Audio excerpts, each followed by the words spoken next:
इबरतनाक वाक़या। माँ को बीमारी में तन्हा छोड़ दिया। एक शख्स की माँ सख्त बीमार मौत के बिछोने पर पड़ी थी। इसके बावजूद नालायक बेटे ने उसके साथ बदतमीजी की और बेचारी को तन्हा छोड़ दिया और वो गरीब इसी हालत तन्हाई में इंतकाल कर गई।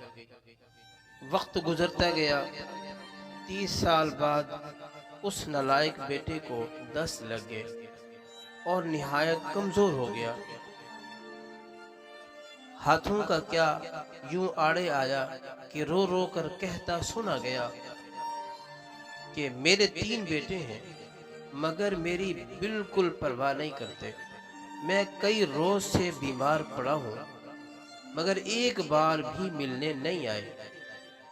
आखिरकार वो अपनी माँ की तरह रात को अकेला मर गया। सुबह मोहल्ले वालों ने देखा कि अकेली लाश पड़ी, चींटियां इकट्ठी हो चुकी थीं और उसको काट रही थीं।